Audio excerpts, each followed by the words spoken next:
Imagina por un momento un río inmenso, serpenteando entre montañas y llanuras fértiles. Ese río es el Huanghe, el famoso río amarillo, considerado la cuna de la civilización china.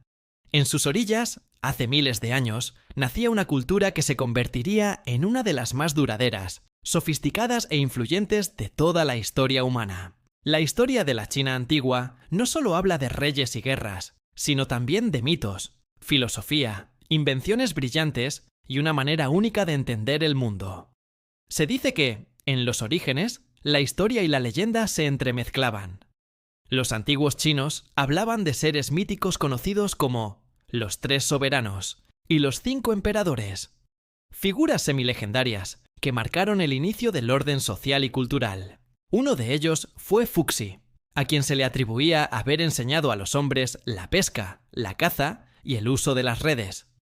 Otro fue Shennong, el emperador agricultor, que según las leyendas enseñó a cultivar las tierras y probar las plantas para distinguir las curativas de las venenosas. Pero quizás el más célebre fue Huangdi, el emperador amarillo, considerado un héroe cultural que introdujo la escritura, la brújula y hasta la medicina. Estas historias reflejan la importancia de la sabiduría, la organización y la conexión con la naturaleza. Y aunque no haya pruebas arqueológicas de su existencia, marcaron el inicio de la identidad china. Con el paso del tiempo, la leyenda dio lugar a la historia. La primera dinastía que aparece en los registros es la dinastía Xia. Se cree que gobernó entre el 2100 y el 1600 a.C. Su existencia ha sido debatida, pero la arqueología moderna ha hallado restos de ciudades y palacios que coinciden con los relatos antiguos.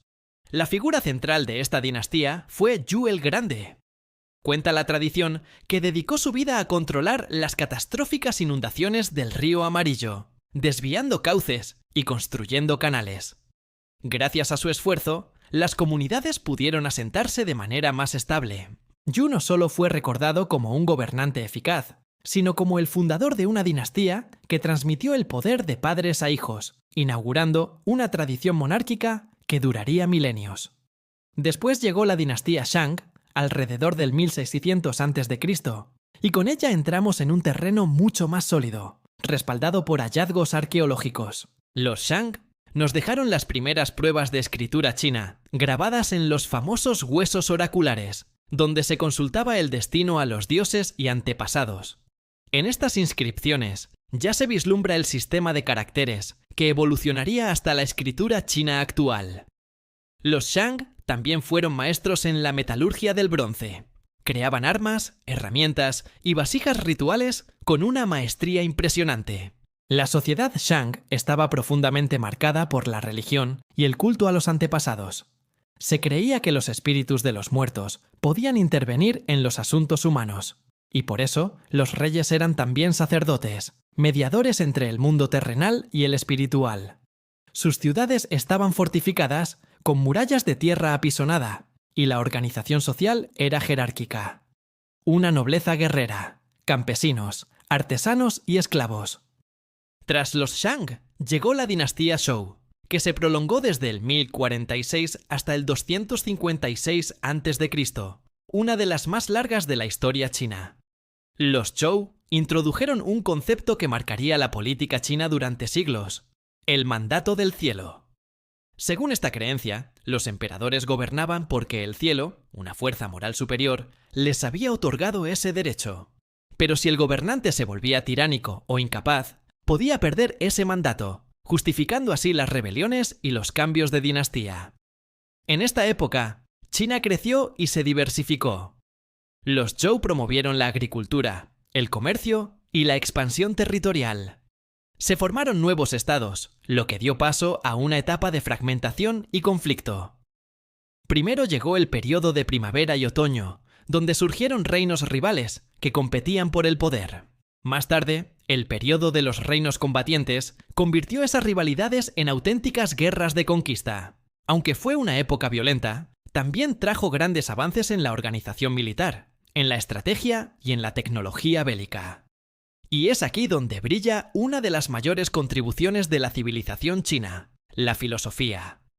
En medio del caos político, surgieron pensadores que buscaban respuestas sobre cómo organizar la sociedad y cómo debía comportarse el ser humano.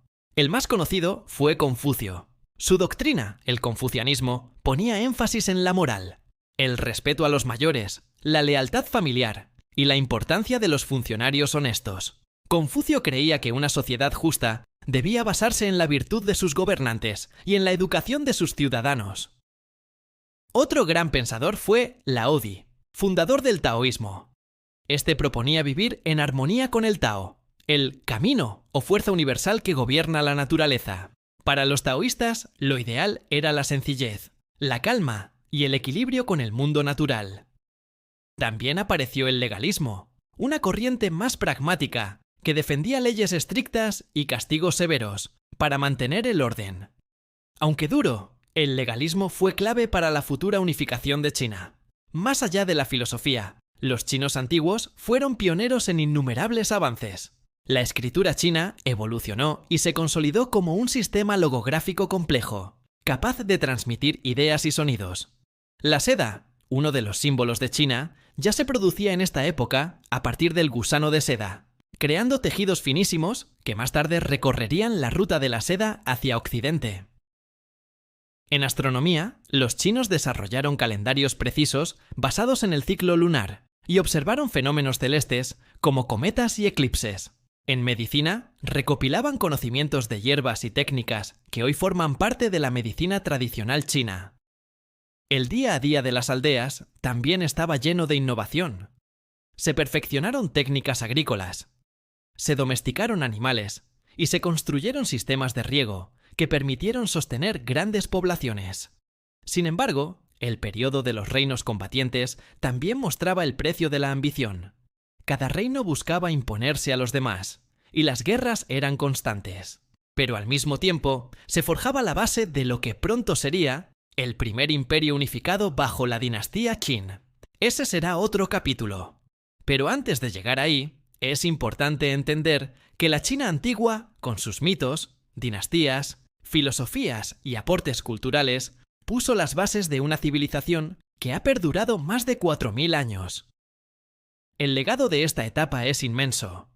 Los nombres de Yu el Grande, los reyes Shang, los sabios Zhou, Confucio y Laozi siguen vivos en la cultura china.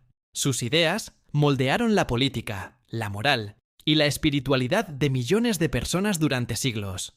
La arquitectura de murallas y palacios, los bronces decorados, la escritura y las primeras obras literarias son testigos de una sociedad que no solo buscaba sobrevivir, sino dejar una huella eterna. Cuando hoy miramos a China, vemos un país moderno y poderoso, pero sus raíces se hunden en esta antigüedad llena de sabiduría, conflicto y creación.